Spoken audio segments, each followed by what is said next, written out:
Secundaria primer grado. Lengua materna. ¿Reseñar? ¿Para qué?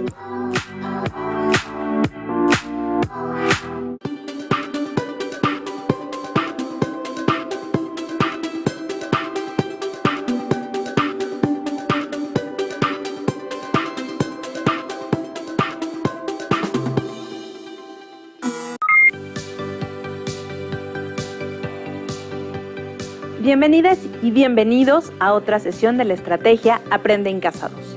Es un placer poder estar con ustedes. Soy la profesora Lizeth Díaz y los saludo con mucho gusto. Aprovecho la ocasión para recordar que a sus hábitos de estudio sumen buenos hábitos de higiene y de alimentación y que procuren realizar actividad física diariamente. Recuerden que la salud, como la educación, es responsabilidad de todos. Esta sesión se titula Reseñar ¿para qué? Y estará dedicada a desarrollar el aprendizaje esperado. Participa en la presentación pública de libros. En específico, abordaremos cómo identificar funciones de reseñas de libros. Los materiales que vamos a necesitar para esta sesión son cuaderno, lápiz o pluma para que puedan tomar notas. También podría ayudarles tener a la mano su libro de texto de lengua materna. Compartir impresiones y hacer una crítica de textos diversos es una práctica común en el ámbito académico. Los textos, por lo que se suelen compartir, se llaman reseñas. ¿Ustedes saben qué son? ¿Qué tipos hay?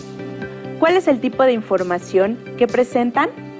Bueno, para hablar al respecto y que nos pueda compartir un poco de su experiencia, se encuentra con nosotros el doctor David Isaí Saldaña Moncada, que nos acompañará a lo largo de la sesión para platicar acerca de sus reseñas, sus características y su función.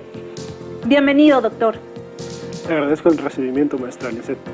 Es un gusto estar con ustedes, alumnas y alumnos de primer grado de secundaria, en la asignatura Lengua Materna. El gusto es nuestro. Muchas gracias por estar aquí. Sin duda, el doctor David Saldaña nos ayudará, ya que él es doctor en letras por la Universidad Nacional Autónoma de México. Además, ha estudiado temas como la parodia, la ironía y la metaficción en la narrativa latinoamericana. Su otro campo de estudio lo constituye el orientalismo en la narrativa mexicana y la novela japonesa del siglo XX. Para iniciar, lo invito a que leamos juntos los siguientes textos. La película fue tediosa desde el inicio. La trama se podía adivinar desde los primeros minutos. Aunque los personajes tuvieron un buen desarrollo psicológico, lo cierto es que no lograron salvar a la película en ningún momento.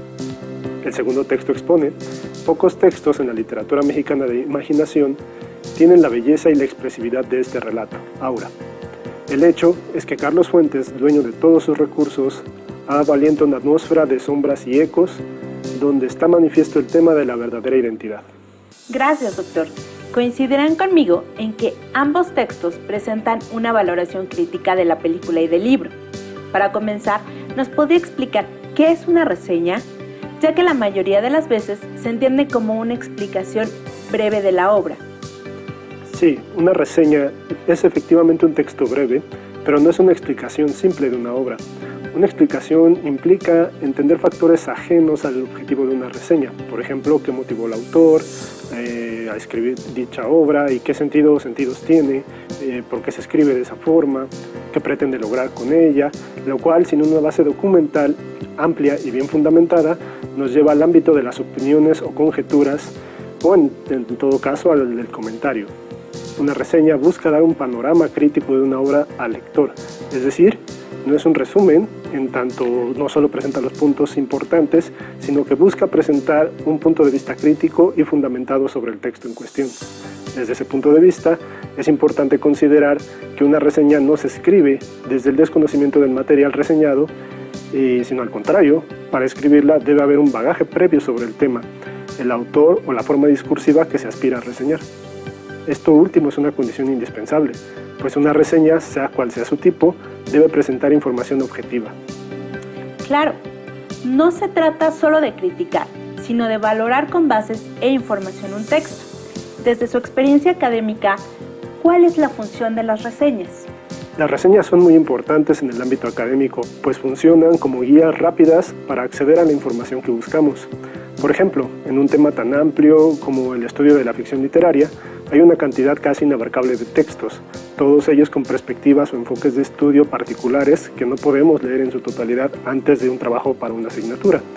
De modo que, si existe una reseña que aborde un título en particular que llama nuestra atención, podemos acudir a ella y enterarnos de cuáles son los temas específicos que trata. También podremos saber cuál es su enfoque teórico o si se dan ejemplos concretos de una literatura en particular, por ejemplo, literatura española, inglesa o alemana. Una reseña crítica traza ese panorama general de la obra a partir de un análisis breve pero puntual y con conocimientos previos que permiten al autor de la reseña realizar un balance sobre los aportes de esa nueva obra, ya sea un texto literario o un trabajo académico. Con ello, da una pauta al lector para motivarlo a acercarse al material reseñado o lo previene contra ciertos detalles que pueden resultar confusos o complejos en una primera lectura. Doctor, acaba de mencionar las reseñas críticas. Entonces, ¿hay varios tipos de reseñas? Así es. Las reseñas se han dividido casi siempre según su objeto. Circula la idea de que una reseña depende del material. Por ejemplo, serán distintas las reseñas sobre una exposición artística en un museo, la de una película comercial y la de un trabajo científico. Sin embargo, no es solo el material el que define el tipo de reseñas que existen, sino la circulación del material en un ambiente específico, el medio en el que se publica la reseña y la intención del autor al escribirla. Así, por ejemplo, podemos leer una reseña divulgativa sobre un libro de física en la que se nos alienta a acercarnos o tener cierta precaución con lo presentado en la obra, a veces incluso desde una posición subjetiva, pero ese mismo libro puede ser objeto de una reseña crítica que busca discutir sus aportes con mayor complejidad, al seguir un método estricto de comprobación de sus planteamientos, teorías, resultados, etc. En ese sentido, tendríamos dos tipos generales más allá del objeto reseñado, la divulgativa y la crítica. Ambas son válidas, pero es importante identificarlas para entender qué perspectiva es la que ofrecen a los lectores. Ya nos explicó algunas características de las reseñas. Ahora, ¿nos podría decir cuál es la diferencia entre la reseña, el abstract o el resumen? Sí, como ya mencionamos, hay dos aspectos que la distinguen del resumen. El primero es la idea de la motivación lectora. Un resumen o un abstract, como se le conoce en inglés, está enfocado en sintetizar el texto. No necesariamente nos debe llevar a la lectura con base en una opinión fundamentada, sino indirectamente presentando los contenidos de manera objetiva y concreta. Esto sucede en el nivel divulgativo, donde resumen y reseña tienden a confundirse en ese ánimo por informar. No obstante, las diferencias se vuelven más claras con las reseñas críticas. La cantidad de información que tiene el reseñista, el conocimiento de la obra que está analizando, así como su opinión estructurada, producen un texto breve, pero mucho más complejo y profundo que un resumen. Por ejemplo, como los que aparecen en las contraportadas de los libros, que incluso tienden a perderse al tratar de presentar todos los temas abordados. A lo largo de su formación académica, los alumnos leen tanto textos científicos como literarios. Ambos tipos de reseñas tienen la misma estructura si se trata de un texto literario o de uno científico, o hay algunos elementos que cambian. Si atendemos a las reseñas divulgativas, la estructura no cambia, pues, como decíamos, buscan motivar la lectura o prevenir sobre detalles de los textos. En relación con las reseñas críticas, la estructura sí puede cambiar, porque una obra literaria no sigue el mismo desarrollo que un texto científico. Esto es más evidente cuando se hace un balance sobre los resultados de un estudio académico, pues una obra literaria no posee resultados, en todo caso, plantea puntos de vista o aporta modelos de comprensión que muchas veces no responden a los parámetros de comprobación científica. Si bien comparten un nivel conceptual en el que se pueden comparar las ideas detrás de cada tipo de texto, estas dialogan de forma distinta con su tradición, es decir, que las obras literarias no responden a la verificación de resultados o métodos de textos anteriores y por lo tanto el reseñista debe situar ambos tipos de texto y mostrar sus particularidades en la propia estructura de la reseña. Por eso es importante que alumnas y alumnos determinen qué tipo de texto es el que van a reseñar. Una vez que ya lo identificaron, ¿qué información se puede incluir en las reseñas? La información debe estar completamente relacionada con el texto o el material reseñado. En ocasiones encontramos ejemplos de reseñas que divagan, se enfocan más en un tema o temas que le interesan al reseñista y dicen poco del material. Esto representa una forma de escritura poco crítica que habla más de las obsesiones del reseñista que de los textos, y es común encontrarla sobre todo en el nivel divulgativo, pues esta apertura a las opiniones o comentarios subjetivos dan pie a que se desvíe la atención del libro en cuestión. Una reseña debe buscar presentar información pertinente que enriquezca la visión del lector, no exclusivamente sobre el tema tratado en el material, sino también sobre el punto de vista o enfoque teórico del autor, sobre sus procedimientos o su estilo. Esto es importante por lo que mencionamos respecto del diálogo entre los textos nuevos y sus precedentes. Solo a partir de un equilibrio entre opiniones, información previa e información extraída del material reseñado se puede lograr una reseña crítica. Además de la información que nos acaba de mencionar, ¿es importante que los alumnos incluyan los datos del autor? ¿Por qué se mencionan? ¿Cuáles serían los datos más cruciales?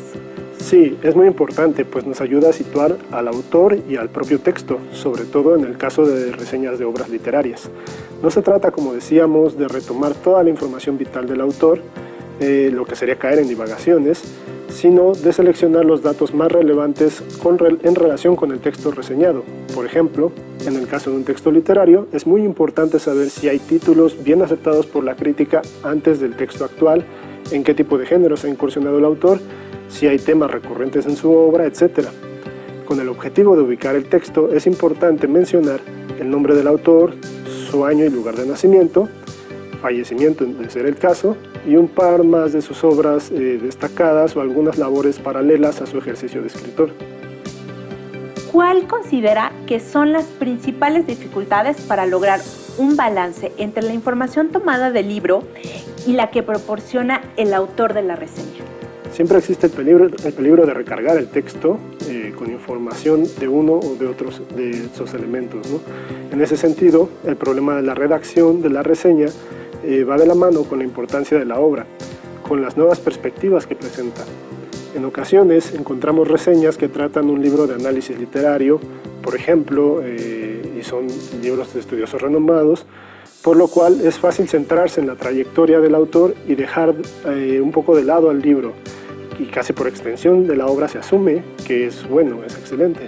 Pero aún así es necesario que el análisis de la obra, la presentación de sus partes, su enfoque general, o en el caso de obras literarias, la estructura del texto, sus personajes y una idea general, deben ser la guía de la reseña, y toda la información adicional tiene que apoyar a los argumentos del reseñista. Un asunto que los maestros observamos de forma constante es cómo los estudiantes podrían reflejar la estructura de la obra original en su reseña. Uno de los elementos que podríamos enlazar con la respuesta anterior, hablando del balance, tiene que ver con la comprensión lectora del autor de una reseña. Es decir, que lo que entendemos de la obra original será siempre el contenido de nuestra reseña, y de esa comprensión depende la presentación final. Así, un buen ejercicio de lectura que ubica al texto y al autor en su dimensión histórica, que busca entender los temas centrales del texto literario, así como su estructura y personajes, nos aporta pautas, aspectos que al final pueden constituir la estructura de una reseña. La reseña es un texto que muestra una lectura, la de su autor frente a la obra original, así que para llegar a una presentación objetiva y justa con la obra es necesario practicar la lectura. Las reseñas de trabajos científicos pueden incluir la opinión del lector. ¿Cómo podrían los alumnos incluirla? ¿Alguna recomendación? Sí, recordemos que hay un nivel de divulgación en el que las reseñas admiten opiniones objetivas. En el caso de textos de tipo científico, estas opiniones tienen sentido solo si se refieren a la forma de presentar los temas. Por ejemplo, en una reseña sobre un libro de astronomía, es posible opinar sobre la adecuada o inadecuada exposición de ciertos temas o la secuencia de capítulos que forman el libro. No obstante, cuando estamos en el nivel de una reseña crítica, se recomienda no incluir opiniones del tipo me gusta, no me gusta, pues ahí se trata de refutar datos duros, de criticar un procedimiento o una metodología y evaluar los datos como un todo. No debe haber espacio para lo subjetivo, sobre todo si no está fundamentado, pues no aporta nada al lector de la reseña. Para los alumnos puede ser complicado redactar una reseña. ¿Nos podría señalar algunos elementos o características a considerar en el momento de redactar una a fin que sean atractivas y cumplan con su propósito? Por supuesto, quizás la primera recomendación es que reseñen una obra de su interés, que no vayan directamente a textos complejos, sino que comiencen con algo que les gusta, que sea fácil analizarlo y presentarlo. El reto de esa recomendación no es el análisis en sí, sino poner a prueba su objetividad. Cuando la obra original es un texto que nos gusta, fácilmente podemos alabarla, incluso resaltar sus aspectos más allá de lo que realmente posee. Una vez que practicamos en este nivel e identificamos qué temas nos conducen a divagar, podemos ejercitar una estructura en la que se hable de la obra, quizás en un 70%, y jugar con datos del autor o desarrollar en un tema en el otro 30%. Lo importante después de sostener esta estructura centrada en la obra es releer, para saber si expresa realmente nuestra opinión sobre el material, y en última instancia podemos poner la prueba con algún familiar, amigo o vecino para saber qué entendió del libro mediante la reseña. Si el mensaje es similar a nuestra lectura de la obra, tendremos un modelo con el cual se pueden practicar reseñas futuras. En general, ¿cuáles son las posibles estructuras de la reseña? Como decíamos, depende del tipo de reseña que escribamos, pero en general es importante presentar al autor y al libro. Posteriormente se puede contextualizar a la obra brevemente, mencionar libros o estudios previos, de modo que se nos facilite abordar los temas más relevantes. En el caso de las reseñas divulgativas, tras el análisis de temas relevantes, se suele incluir una opinión que motive al lector a acercarse a la obra o que resuma los aspectos con los que se debe tener cuidado. Estas secciones además pueden variar según el estilo del reseñista, pues el formato es un poco más libre. Cuando trabajamos en una reseña crítica, la estructura no puede ser tan libre. Aun si se trata de una reseña literaria, debe mantener la presentación general del autor, obra, contexto, temas y estructura y un cierre valorativo. Si redactamos reseñas sobre trabajos académicos y científicos, la estructura puede enriquecerse al discutir temas y estructura propia de la obra original, así como otros aspectos. Por ejemplo, en lugar de pensar en los temas aislados, se deben presentar los objetivos del estudio reseñado, su enfoque teórico y los conceptos que utiliza. Al pensar en la estructura de la obra, incluimos aspectos metodológicos, como cuáles son sus argumentos, cómo presenta sus datos o qué tipo de evidencias incluye, y para finalizar, se puede comentar cuáles son sus aportes en relación con estudios previos a fin de dar un panorama global. Cada texto tiene su propia complejidad, y según el tipo de reseña que nos proponemos escribir, debemos transmitir esa complejidad. ¿De qué factores depende la extensión de una reseña? Justamente de la complejidad del texto. Es común escuchar o leer que una reseña debe oscilar entre 3 y 5 cuartillas, pues no constituye un análisis detallado, sino una síntesis representativa y crítica de los contenidos de la obra original.